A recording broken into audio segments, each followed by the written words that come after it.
چاند گرہن ہو یا سورج گرہن ہو، ہمیں اس وقت کیا کرنا چاہیے؟ ہمیں اس وقت عملی طور پہ کیا عمل کرنا چاہیے؟ زبان سے کیا پڑھنا چاہیے؟ ہمارا نظریہ اور فکر، تین چیزیں ذہن میں رکھنا۔ زبان سے کیا کرنا ہے، پڑھنا ہے، عمل سے کیا کرنا ہے جب سورج گرہن اور چاند گرہن کا جو ہے وہ پیریڈ ہو۔ نمبر 3، نظریہ اور آئیڈیا اور عقیدہ کیا رکھنا چاہیے سورج گرہن اور چاند گرہن کے بارے میں، کہ یہ ہماری زندگیوں پر کیا اثرات مرتب ہوتے ہیں، کتنا نقصان ہوتا ہے، کتنا فائدہ ہوتا ہے۔ یہ تین چیزیں ہم رسول اللہ صلی اللہ علیہ وسلم کے فرمان مبارک سے دیکھیں گے، جو اللہ نے اپنے نبی کو خبر دی ہے۔ اور وہ حدیث مختلف ہیں، لیکن صرف ایک حدیث ہم پڑھیں گے انشاءاللہ تعالی۔ اس ایک حدیث میں ان سارے سوالوں کے جواب اور ان سارے پہلوؤں کی رہنمائی آپ کو صرف اس ایک حدیث میں ملے گی۔ وہ حدیث مبارکہ مختلف کتب حدیث میں مختلف الفاظ کے ساتھ وارد ہے۔ ہم اس حدیث پاک کو بخاری شریف کے جو چیپٹر صلاۃ الخسوف ہے اس میں ہم دیکھیں گے، بخاری شریف کے اندر اس حدیث پاک کو، اور یہ اور بھی کئی کتب احادیث میں موجود ہے۔ حضرت عبداللہ بن عباس رضی اللہ تعالی عنہ آپ ارشاد فرماتے ہیں، توجہ، اب آپ نے یہ سارے سوال ذہن میں رکھنے ہیں۔ ہمارے معاشرے میں، ماحول میں پہلے کیا چل رہا ہے، کیا نظریہ قائم کیا جاتا ہے، اس ٹائم پہ کیا کیا جاتا ہے، کیا کہا جاتا ہے، سارے سوالوں کے جواب شرعی رہنمائی کے ساتھ حضور کی سیرت، حضور کی عمل شریف سے آپ کو یہاں نظر آئیں گے۔ حضرت عبداللہ بن عباس رضی اللہ تعالیٰ عنہ ارشاد فرماتے ہیں، ان خسفت الشمس علی عہد رسول اللہ، حضور کا زمانہ تھا، دن کا وقت تھا اور سورج گرہن لگ گیا۔ حضور کے زمانے میں سورج گرہن لگ گیا، اور اس وقت میں باہوش و حواس وہاں موجود تھا۔ میرے کریم نبی صلی اللہ علیہ وسلم نے جب سورج گرہن لگا، فصلی رسول اللہ صلی اللہ علیہ وسلم والناس معہ، حضور نے سب سے پہلا کام یہ کیا، سورج گرہن لگنے کے بعد باجماعت نماز کا اہتمام فرمایا۔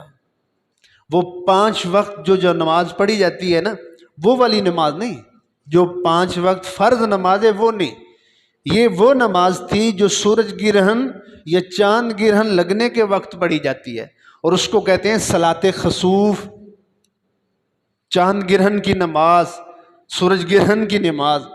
اور اس کا طریقہ کیا ہے جو آگے لکھا ہوا ہے، 2 رکعت کر کے پڑھ سکتے ہیں، 4 رکعت کر کے بھی آپ پڑھ سکتے ہیں، کم سے کم 2 رکعتیں، زیادہ سے زیادہ 4 رکعتیں ہیں۔ اس کا وقت کیا ہے، سورج گرہن ہو یا چاند گرہن ہو، اس کا وقت کیا ہے، جب گرہن لگتا ہے تب اس کا وقت شروع ہوتا ہے، اور جب وہ ختم ہو جاتا ہے تب اس کا وقت ختم ہو جاتا ہے۔ اس کے درمیان میں وہ نماز پڑھنی ہے، نہ اس سے پہلے پڑھ سکتے ہیں، آپ کو خبر ملے کہ لگنے والا ہے، نہ اس کے ختم ہونے کے بعد آپ پڑھ سکتے ہیں۔ اس کا وقت صرف وہ گرہن کے دوران ہے۔ آپ کے ذہنوں میں یہ بات ذہن نشین رہنی چاہیے کہ چاند گرہن اور سورج گرہن کے لگتے وقت پہلا عمل جو حضور فرما رہے ہیں وہ کیا ہے، نماز، نفل نماز، جس کو صلاۃ خسوف کہتے ہیں۔ چاند گرہن کی نماز، سورج گرہن کی نماز، اور اس کا طریقہ کیا ہے، 2 کر کے پڑھ سکتے ہیں، 4 رکعت کر کے بھی آپ پڑھ سکتے ہیں، کم سے کم 2 رکعتیں، زیادہ سے زیادہ 4 رکعتیں ہیں۔ اس کا وقت کیا ہے، سورج گرہن ہو یا چاند گرہن ہو، اس کا وقت کیا ہے، جب گرہن لگتا ہے تب اس کا وقت شروع ہوتا ہے، اور جب وہ ختم ہو جاتا ہے تب اس کا وقت ختم ہو جاتا ہے۔ اس کے درمیان میں وہ نماز پڑھنی ہے، نہ اس سے پہلے پڑھ سکتے ہیں، آپ کو خبر ملے کہ لگنے والا ہے، نہ اس کے ختم ہونے کے بعد آپ پڑھ سکتے ہیں۔ آپ صلی اللہ علیہ وسلم نے نماز کیسے پڑھی، اس کا طریقہ کار کیا ہے، سورج گرہن کی نماز با جماعت پڑھی جائے گی، انفرادی طور پہ پڑھنا جائز نہیں ہے، اور چاند گرہن کی نماز با جماعت بھی پڑھ سکتے ہیں اور انفرادی طور پہ گھر میں بھی ادا کی جا سکتی ہے۔ سورج گرہن کی نماز با جماعت پڑھی جائے گی، اور اس میں اذان نہیں ہوگی، اس میں تکبیر نہیں ہوگی، صرف سورج گرہن لگنے کے بعد جو ہے وہ ایک اعلان کر دیا جائے گا. حضور صلی اللہ علیہ وسلم بلال کو فرماتے تھے الصلاۃ جامعہ، یہ اعلان کرو، لوگوں نماز کے لیے جمع ہو جاؤ. صحابہ اکٹھے ہو جاتے تھے. مسجد میں ادا کی جائے گی، جہاں پر جمعہ ادا کیا جاتا ہے وہاں پر ہی یہ نماز 2 رکعت سورج گرہن کی نماز کی نیت کے ساتھ یہ نیت کی جائے گی کہ 2 رکعت نماز پڑھتے ہیں اللہ تعالیٰ کے لیے. یہ نماز سورج گرہن کی یا چاند گرہن کی یہ اس نیت سے ادا کی جائے گی. اور اس کے بعد یہ 2 رکعت امام کے پیچھے ادا ہوں گے. باقی نمازوں کی ادائیگی اور اس گرہن کی نماز کی ادائیگی میں کوئی فرق نہیں، صرف تھوڑا سا فرق ہے. وہ کیا فرق ہے کہ باقی نمازوں کے رکوع 2 چیزیں، رکوع اور قیام. باقی نمازوں کی بنسبت اس نماز کا قیام اور رکوع لمبا ہوگا. اتنا لمبا قیام کرنا ہے کہ تقریباً 100 آیات کے قریب پڑھی جا سکیں، اور اتنا لمبا رکوع کرنا ہے کہ تقریباً 100 تسبیح کی مقدار کے برابر جو ہے رکوع میں رہیں گے، تسبیح پڑھتے رہیں. اور پہلے رکعت کا قیام اور رکوع، یہ دوسری رکعت کا قیام اور رکوع جب کریں گے تو وہ چھوٹا ہو، پہلی رکعت کا قیام اور رکوع تھوڑا سا بڑا ہو. یعنی پہلی رکعت میں آپ اتنا قیام کیا جتنا 100 آیتیں پڑھ سکتے ہیں، رکوع اتنا کیا جتنا 100 تسبیح پڑھ سکتے ہیں. تو دوسری رکعت میں آپ قیام اتنا کریں جتنی 80 آیات کے قریب یا 80 تسبیح کے مقدار کے برابر آپ رکوع کریں گے. پہلی میں قیام رکوع زیادہ اور دوسری میں قیام رکوع تھوڑا سا لمبا. اور امام شافعی رحمۃ اللہ تعالیٰ علیہ، آپ کے اسکول آف تھاٹ میں تھوڑا فرق آ جاتا ہے. آپ فرماتے ہیں گرہن کی نماز میں 1 رکعت میں 2 رکوع کیے جائیں گے. وہ ایک حدیث پاک میں ہمیں یہ طریقہ ملتا ہے. امام ابو حنیفہ فرماتے ہیں سورج گرہن کی نماز ہو، چاند گرہن کی نماز، اس کو باقی نمازوں کی طرح پڑھا جائے گا، 1 رکعت میں 1 رکوع ہی کیا جائے گا. وہ یہ والا طریقہ بھی ہمیں صحیح حدیث میں ملتا ہے. دونوں طریقے صحیح حدیث میں وارد ہیں. تو امام نماز پڑھائے گا اس طریقے کے ساتھ، کوئی خاص صورت نہیں، کوئی خاص اور چیز نہیں، کوئی خاص تسبیح نہیں، باقی نمازوں کی طرح. نماز پڑھانے کے بعد سورج گرہن کی باجماعت نماز پڑھانے کے بعد آپ صلی اللہ علیہ وسلم نے خطبہ ارشاد فرمایا. 2 خطبے جس طرح جمعے کے خطبے دیے جاتے ہیں، اور ان خطبوں میں آنے والے لوگوں کو دعا، ذکر، صدقہ خیرات کی ترغیب دی جائے گی. حضور صلی اللہ علیہ وسلم نے ایسا ہی فرمایا. اور پھر دعا کرتے رہو یہاں تک کہ وہ پیریڈ جو گرہن کا ہے وہ ختم ہو جائے. آدھا گھنٹہ، 15 منٹ، 20 منٹ، پونا گھنٹہ جتنا ہے وہ اس نماز کے بعد، نماز میں ختم ہو جائے تو ٹھیک، نماز کے بعد اگر ٹائم بچتا ہے تو اس میں دعا کرتے رہیں. نماز پڑھانے کے بعد آپ صلی اللہ علیہ وسلم کھڑے ہوئے خطبہ کے لیے، اور آپ نے ایک جملہ فرمایا جس جملے میں ہمارے ان سوالوں کا جواب ہوگا کہ یہ چاند گرہن اور سورج گرہن ہوتا کیا ہے، اس کے انسانی زندگی پر اثرات ہوتے بھی ہیں یا نہیں ہوتے، یا یہ کیا معاملہ ہے. یہ جملہ میں آخر میں آپ سے ذکر کروں گا. اس جملے کے بعد آپ نے جو فرمایا وہ میں پہلے رکھ رہا ہوں، اور تقدم اور تاخر کرنے جا رہا ہوں زیادہ فہم اور سمجھنے کے لیے. ایک صحابہ نے سوال کیا، توجہ، حضور نے سورج گرہن کی نماز پڑھائی مسجد نبوی شریف میں، صحابہ نے پیچھے نماز پڑھی، حضور مصلی پہ کھڑے ہوئے، صحابہ نے ایک سوال کیا اور حضور نے اس کا جواب. وہ سوال اور جواب سنیے، پھر میں بعد میں آپ کو وہ پہلے والا جملہ عرض کرتا ہوں. صحابہ نے کہا یا رسول اللہ صلی اللہ علیہ وسلم، اب یہ میں بخاری شریف سے پڑھ رہا ہوں. صحابہ نے کہا یا رسول اللہ صلی اللہ علیہ وسلم رأیناک تناولت شیئا فی مقامک ھذا ثم رأیناک تقاقعت. یا رسول اللہ مہربانی فرمائیو، آج تک آپ کے پیچھے جتنا عرصہ ہم نے نماز پڑھی ہے یہ منظر کبھی بھی نہیں دیکھا جو آج ہم نے دوران نماز آپ کا منظر دیکھا ہے. اور وہ منظر کیا تھا یا رسول اللہ؟ ہم نے دیکھا دوران نماز قیام کے دوران آپ تھوڑا سا آگے بڑھے، ہاتھ ایسے کیا اور تھوڑی دیر بعد پھر پیچھے ہٹ گئے. سمجھ رہے ہیں آپ نماز پڑھا رہے تھے، آپ تھوڑا سا آگے بڑھے، پاؤں بھی بڑھایا ہاتھ بھی بڑھایا جیسے بندہ کسی چیز کو لینے کا ارادہ کر رہا ہو، اور پھر سمت تکا کا تھا، پھر آپ تھوڑا پیچھے ہٹ گئے. یا رسول اللہ، زندگی میں پہلی دفعہ حیران کن منظر دیکھا ہے دوران نماز. کہتے ہیں کہ نماز میں جب قیام ہو تو نگاہ سجدہ گاہ پر ہو، جب رکوع ہو تو نگاہ پاؤں میں ہونی چاہیے، جب اتحیات میں بیٹھے ہو تو نگاہ گود میں ہونی چاہیے. لیکن صحابہ کی نمازوں پر قربان جاؤں، قیام میں کھڑے ہیں لیکن نگاہ مصطفیٰ کریم علیہ السلام کے جو ہے وہ جسد اقدس پر ہے. کسی کو دیکھتے رہنا نماز تھی میری ہے. تو یا رسول اللہ، ہم نے یہ دیکھا ہے، اس معاملے میں آپ جو ہے کیا فرماتے ہیں؟ میرے کریم نبی صلی اللہ علیہ وسلم نے فرمایا، انی رأیت الجنہ. جب میں سورج گرہن کی نماز مسجد نبوی کے اس جگہ پر کھڑے ہو کے پڑھا رہا تھا تو میں پڑھا رہا تھا رأیت الجنہ، میرے رب نے مجھے جنت دکھائی. یہ لفظ ہیں بخاری شریف کے کہ میں نے جنت دیکھی. اور مسلم شریف کے لفظ ہیں رأیت فی مقامی ھذا کل شیء وعدتم. مرنے کے بعد جنت اور دوزخ دونوں میں ساری کائنات کے لوگوں سے اللہ نے جو جو وعدہ کیا ہے، جنتیوں کو میں یہ دوں گا، یہ دوں گا، یہ دوں گا، دوزخیوں کو میں یہ دوں گا، یہ دوں گا، یہ دوں گا. کل شیء وعدتم، مرنے کے بعد جنت اور دوزخ میں لوگوں کو کیا کیا ملے گا، ہر شے میں نے یہاں دیکھ کر کھڑے ہو کر میں نے ساری چیزیں دیکھ لی تھی. رأیتو فی مقامی ھذا، اس جگہ پر کھڑے ہو کے میں نے دیکھا. کیا دیکھا؟ جنت میں ایک گھر دیکھا، ایک بندہ دیکھا، دوزخ میں ایک شخص دیکھا نہیں، کل شے، ہر شے دیکھ لی. اتنے تھوڑے وقت میں اتنی دوری سے. جنت کہاں ہے، دوزخ کہاں؟ 7 آسمانوں سے اوپر. امت ابھی اسی باس میں ہے، دیوار کے پیچھے، پشت کے پیچھے. وہ وہاں ہیں، ہم یہاں ہیں، وہاں یہاں کے جھگڑے، پس پشت کی باتیں. میرے حضور نے 15 صدیوں پہلے صحابہ کے اس سوال کے جواب میں کوئی کمی چھوڑی نہیں.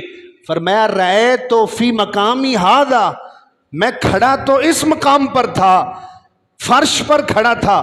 فرش سے فرش کو دیکھنا، زمین سے زمین کو دیکھنا یہ تو کم فاصلے ہیں. میں تو کھڑا فرش پر تھا لیکن 7 آسمان پار عرش کی چیزیں بھی ملاحظہ کر رہا تھا.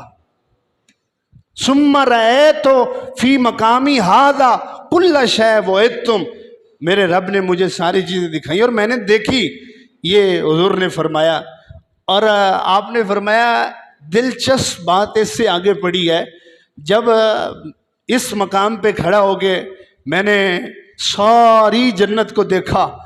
ذرا تھوڑا سا غور کیجئے، صحیح حدیث میں آتا ہے حضور صلی اللہ علیہ وسلم ارشاد فرماتے ہیں جنت میں سب سے ادنا درجے کا جو جنتی ہوگا، جس کو سب سے چھوٹی جنت ملے گی، وہ چھوٹی جنت والا اتنی بڑی جنت کا مالک ہوگا. وہ چھوٹی جنت کتنی ہوگی؟ یہ جو زمین اللہ نے پیدا کی ہے، اس زمین کو 10 گنا ڈبل کیا جائے، یہ زمین 10 گنا بڑھا دی جائے، اتنی اس کی جنت ہوگی جس کو سب سے چھوٹی جنت ملے گی. اب آپ اندازہ لگائیے کہ اس سے بڑا، اس سے بڑا، اس سے بڑا، اس سے بڑا. اور میرے حضور کیا فرماتے ہیں؟ کھڑا یہاں تھا، کل شیء وعدتم، جس چیز کا تمہیں وعدہ کیا، چھوٹی جنت سے لے کر بڑی جنت تک ساری جنت کی ہر شے کو میں نے یہاں کھڑے دیکھ لیا تھا. اور آگے آپ صلی اللہ علیہ وسلم نے ارشاد فرمایا، جو میں آگے بڑھا تھا، ابھی اس سوال کا جواب باقی ہے. جب جنت میں نے دیکھی تو فتناولت منہا انکودن، عربی میں انگوروں کو، گریپس کو انکود کہتے ہیں، انکود. جب میں یہاں کھڑا تھا جنت دیکھی، اس کے انگوروں کے گچھا، کتفن کے لفظ مسلم کے ہیں، انگوروں کا گچھا میں نے دیکھا تو میں نے چاہا میں اس کو توڑ لوں اور توڑ کے آپ کو کھلاؤں نماز کے بعد. اس لیے ایک قدم آگے بھی بڑھا اور ہاتھ بھی بڑھایا جیسے کسی چیز کو لینے کے لیے. میں وہ انگوروں کا گچھا توڑنے کے لیے آگے بڑھا تھا اور پاؤں بھی آگے بڑھایا تھا، لیکن میرے اللہ تعالیٰ کا فیصلہ یہ تھا کہ جنت دیکھتے دیکھتے دوزخ جو ہے وہ سامنے آ گئی، دوزخ کا نظارہ سامنے رکھ دیا گیا، تو اس کے خوف اور اس کے غضبناک منظر کی وجہ سے میں نے پھر وہ انگوروں کا گچھا جو ہے وہ نہیں توڑا۔ لیکن صحابہ معلوم ہے اگر میں وہ توڑ لیتا اور یہ تمہیں کھلاتا، تمہیں دیتا، وَلَوْ أَخَذْتُهُ لَأَكَلْتُم مِّنْهُ مَا بَقِيَتِ الدُّنْيَا، ساری قیامت تک جتنے لوگ آتے وہ اس گچھے سے کھاتے رہتے، وہ گچھا ختم نہیں ہونا تھا، دنیا ختم ہو جانی تھی۔ کیونکہ اللہ قرآن میں ارشاد فرماتا ہے اُكُلُهَا دائم، جو جنت کی خوراک ہے وہ دائمی ہے، اس میں کمی نہیں ہوگی، اس کو زوال نہیں ہے۔ اگر میں توڑ لیتا دنیا ختم ہو جاتی، لیکن اس کے اندر سے کسی چیز کی کمی نہیں آنی تھی۔ جب دوزخ سامنے آئی تو میں پیچھے ہٹ گیا، تو میرے کریم نبی صلی اللہ علیہ وسلم نے ارشاد فرمایا، میں نے دوزخ میں دیکھا وَرَأَيْتُ النَّارَ، میں نے پھر دوزخ میں دیکھا فَلَمْ أَرَكَ الْيَوْمَ مَنْظَرًا قَطُّ أَفْظَعَ، آج کے دن دوزخ کا جتنا خوفناک منظر میں نے دیکھا ہے اس سے پہلے میں نے نہیں دیکھا، اتنا غضبناک منظر تھا۔ یا رسول اللہ اس میں کیا دیکھا ہے؟ جنت کے ایک سین کو آپ نے شیئر فرمایا، دوزخ کے کسی منظر کو بھی جو ہے وہ شیئر فرمائیں۔ حضور صلی اللہ علیہ وسلم ارشاد فرماتے ہیں رأیت اکثر اہلہا النساء، میں نے دیکھا دوزخ میں خواتین کی تعداد زیادہ تھی۔ یہاں پر اکثر یہ جملہ عام طور پر لوگ ایک دوسرے سے شیئر کرتے رہتے ہیں، اور بعض خواتین کو بھی جو ہے اس طرح کی باتیں کہہ کے وہ ڈراتے دھمکاتے رہتے ہیں کہ خواتین دوزخ میں زیادہ ہوں گی، لیکن گہرائی میں اس کی بات جا کر نہیں دیکھتے۔ ایک حدیث پاک میں یہ بھی آتا ہے، اس حدیث میں آیا کہ میں نے دیکھا دوزخ میں خواتین کی تعداد زیادہ تھی۔ دوسری حدیث میں آتا ہے اللہ ایک ایک جنتی مرد کو کئی دنیاوی خواتین نکاح میں دے گا۔ اب مجھے یہ بتائیے کہ اگر ایک جنتی کو جنت میں دنیاوی خواتین میں سے ایک سے زیادہ خواتین ملیں گی تو پھر جنت میں مرد زیادہ ہوئے یا خواتین زیادہ ہوئی؟ بولو تو پھر ان دونوں میں جمع کرو۔ اس حدیث میں آتا ہے کہ حضور فرماتے ہیں دوزخ میں عورتیں زیادہ ہیں، دوسری حدیث میں آتا ہے کہ جنت میں خواتین زیادہ ہیں۔ تو علماء فرماتے ہیں حدیثیں پڑھنا آسان ہے، سوشل میڈیا سے، فیس بک سے، واٹس ایپ پر اردو ترجمے کے ساتھ، لیکن ان کو سمجھنا یہ مشکل ہے۔ پڑھنا آسان ہے، سمجھنا مشکل ہے۔ آج امت اتنے اختلافات کا کیوں شکار ہے؟ کسی کا منہ ادھر ہے جنگلی جھاڑیوں کی طرح، کسی کا نظریہ کوئی ہے، کسی کی فکر کیوں ہے؟ یہ اردو ترجمے آئے اور علم، فاہم، بیک گراؤنڈ، گرامر، حدیث کے اوپر علم، وہ اس پر جو ہے وہ مہارت نہیں ہے۔ ترجمے پڑھ پڑھ کے جو ترجمہ پڑھا اسی کے بارے میں نظریہ قائم کر لیا، حضور نے ایسے کیا، حضور نے یہ فرمایا، آگے کیا ہے، علم کیا ہے، اس کے والے سے معلوم نہیں۔ تو ایک حدیث میں آتا ہے کہ جنت میں خواتین زیادہ ہیں، ایک حدیث میں آتا ہے دوزخ میں خواتین زیادہ ہیں۔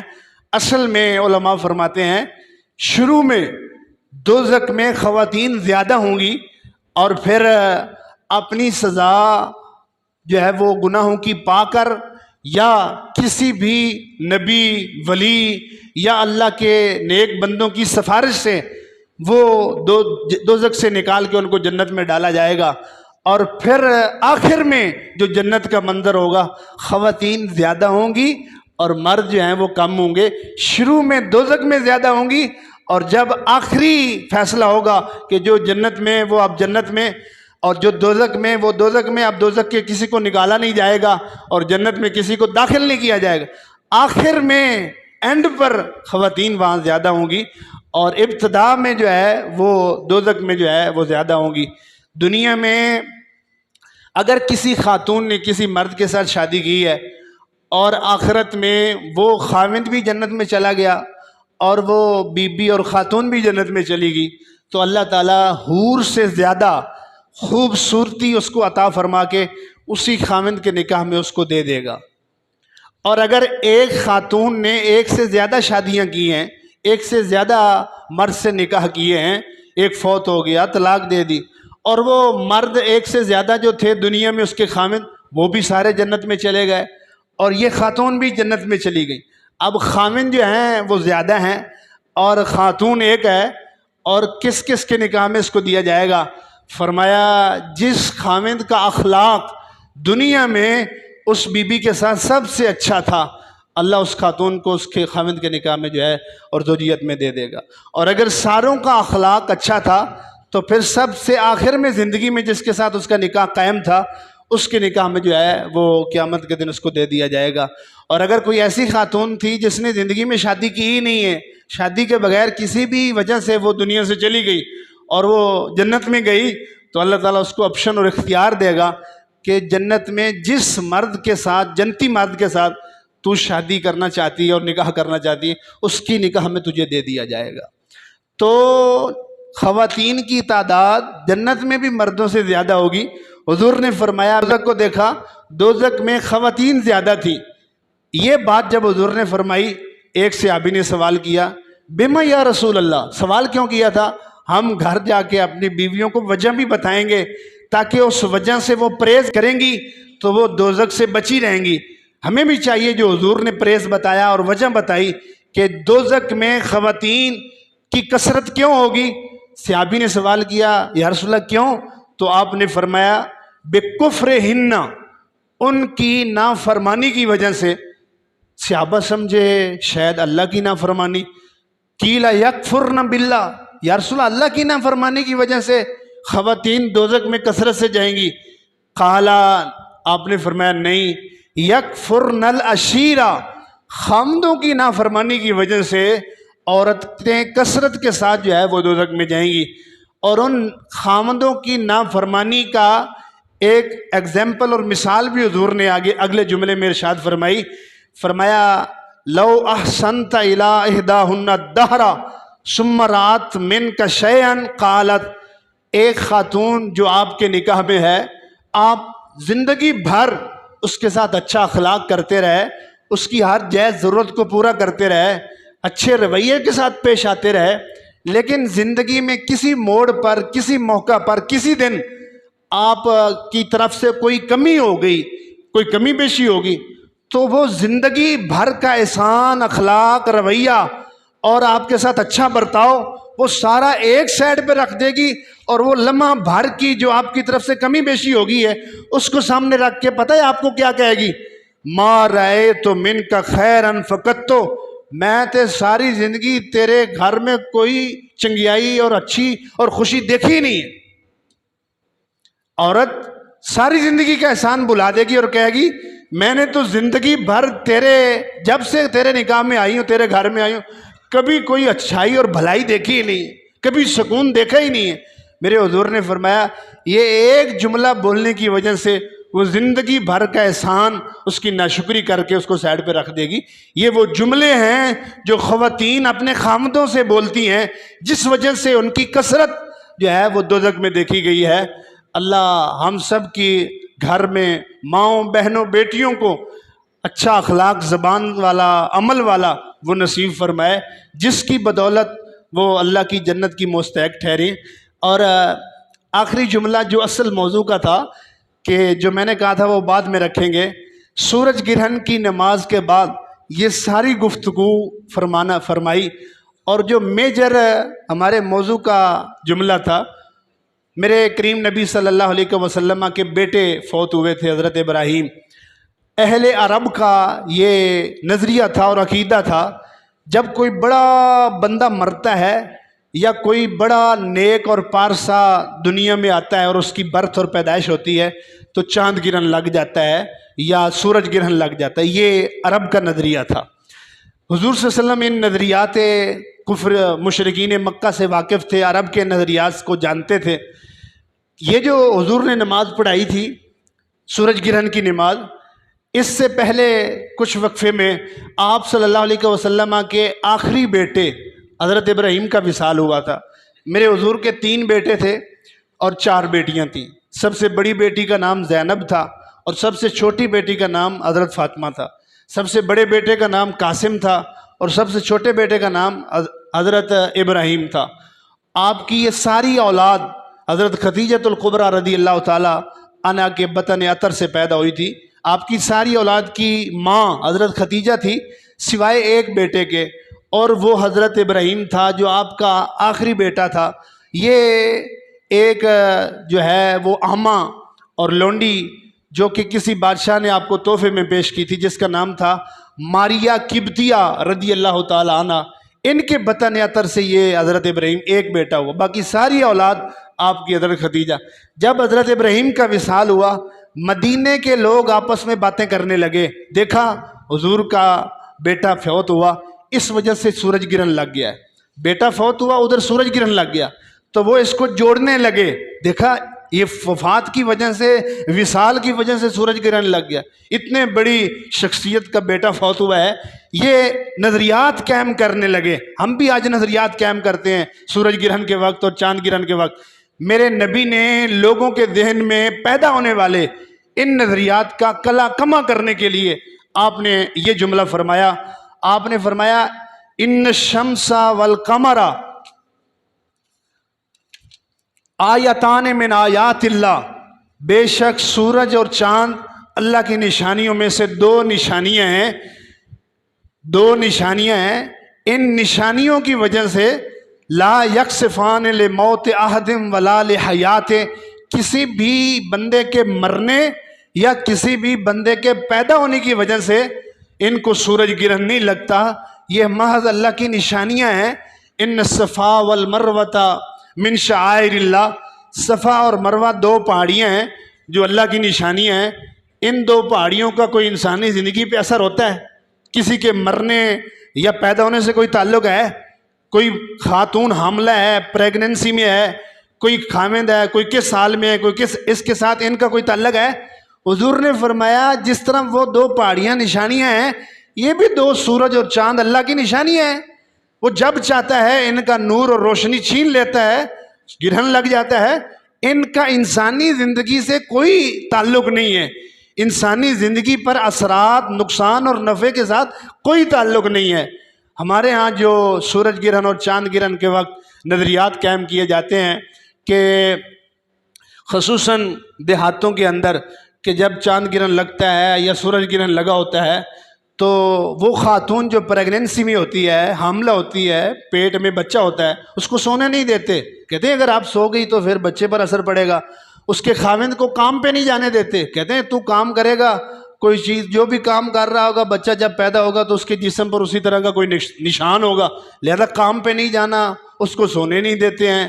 اور پچھلے مہینے سورج گرہن لگا تو کراچی کے اندر کچھ لوگوں نے سمندر کے کنارے ریت کے اندر اپنے معذور بچوں کو دبایا، زمین کے اندر جو ہے وہ دفنایا، اور نظریہ یہ رکھا کہ ایسا کرنے سے سورج گرہن کے وقت جو معذور بچے ہیں وہ تندرست ہوتے ہیں. اللہ کے ساتھ تعلق، توکل، یقین کہ کمزور جب ہو جائے تو پھر بندہ اسی طرح کرتا ہے. پھر اصل در پہ جانے کی بجائے وہ در بدر ٹھوکریں کھاتا رہتا ہے، عمل میں بھی اور سوچ میں بھی. یہ سارے نظریات، ان کا کہیں دور دور تک بھی اسلام کے ساتھ کوئی تعلق نہیں ہے. میرے حضور نے فرمایا یہ اللہ کی نشانیوں میں سے ایک نشانیاں ہیں اور ان کا انسانی زندگی پر نفع نقصان کے ساتھ کوئی تعلق نہیں ہے. ایسا نہیں ہے کہ سورج گرہن لگا ہو تو ماں کوئی کام کرے گی یا خاوند کوئی کام کرے گا تو بچہ معذور پیدا ہوگا، بچے کا جسم پر، باڈی پر کوئی نہ کوئی جو ہے اس کے اثرات ہوں گے. اور مینٹلی ٹارچر، اس کو تنگ کرنا، دباؤ ڈالنا اور اس کو تکلیف دینا، اس سے پرہیز کیا جائے. اگر آپ اس سے پرہیز نہیں کریں گے، جسمانی اور مینٹلی تکلیف میں جب ماں آتی ہے تو اس کے ہارمونز کم ہو جاتے ہیں، اور جب ہارمونز میں کمی آتی ہے تو بچے کے جسم کے کسی نہ کسی حصے کا جو ہے وہ ضائع ہونے کا اور خراب ہونے کا خدشہ ہوتا ہے، جس وجہ سے معذور بچے پیدا ہوتے ہیں. لیکن میں صدقے جاؤں مسلمانوں پر کہ جو اسلام اور میڈیکل سائنس کہتی ہے کہ سورج اور چاند کی وجہ سے اثرات نہیں ہوتے بچوں پر، وہ تو ہم مانتے نہیں، اسی کے پیچھے لگ جاتے ہیں کہ یہ سورج گرہن کی وجہ سے ہے، چاند گرہن کی وجہ سے. لیکن جو سائنس کہتی ہے وہ کیا ہے؟ ہارمونز میں کمی. ہارمونز میں کمی کیوں آئی؟ ہم نے ذہنی طور پر یا جسمانی طور پر کسی تکلیف کو پہنچایا ہے اس ماں کو، وہ ہم لگے رہتے ہیں، ساس بہو کا جھگڑا چلتا رہتا ہے، اس حالت میں بھی بہنوں رشتہ داروں کی طرف جسمانی تکلیف دیتے رہتے ہیں، جس کی وجہ سے اس کے ہارمونز میں کمی اور بچے کی زندگی پہ اثرات پڑتے رہتے ہیں۔ اس سے تو ہم پرہیز نہیں کرتے، اور جس سے پرہیز نہیں کرنا ہے اس کی طرف ہم چلے جاتے ہیں۔ اصل میں انسان کا مزاج ہے وہ ہر جو مصیبت اور پریشانی ہے اس کا سورس اور ذریعہ اپنے اندر ڈھونڈنے کی بجائے وہ ارد گرد ڈھونڈتا رہتا ہے۔ وَفِي أَنفُسِكُمْ أَفَلَا تُبْصِرُونَ، اللہ فرماتا ہے تیری زندگی میں جو بھی آتا ہے اس کو اپنے اندر ڈھونڈ، تیرے اپنے کسی عمل کی وجہ سے ہے، نہ یہ کہ اس کی وجہ سے، اس کی وجہ سے، اس کی وجہ سے۔ صحابہ نے پوچھا یا رسول اللہ جب چاند گرہن لگ جائے، جب سورج گرہن لگ جائے، ہمارے سارے عرب کے یہ نظریات ختم ہو گئے، ہمیں کیا کرنا چاہیے؟ میرے حضور نے فرمایا 3 کام کرو، صلو فدعوا اللہ وتصدقوا، 3 کام کرو۔ کتنے کام کرنے ہیں؟ 3 کام۔ آج کے بعد بھی آپ یہ نظریے رکھیں گے جو میں نے آپ سے شیئر کیے ہیں، یہ اس طرح کے مسلمان ہونے کے بعد یہ سب جو ذہن کے فیبریکیٹڈ آئیڈیاز ہیں ان کو ختم کر دیں۔ 3 کام حضور نے فرمایا، نماز پڑھو 2 رکعت، جیسے میں نے پہلے آپ کے سامنے اس کی تفصیل عرض کی۔ نمبر 2 فدعوا اللہ، جتنا ہو سکے چلتے پھرتے اٹھتے بیٹھتے اللہ سے دعا کرتے رہو، دعا کرتے رہو۔ نمبر 3 وتصدقوا، تھوڑا زیادہ جتنا ہو سکے صدقہ خیرات کرو۔ کوئی تھوڑی استطاعت رکھتا ہے، کوئی زیادہ استطاعت رکھتا ہے۔ حضور نے فرمایا صدقہ کرنا بے شک کھجور کا ایک دانہ اور کھجور کی ایک گٹھلی کیوں نہ ہو، اللہ کے غضب کو ٹھنڈا کر دیتا ہے۔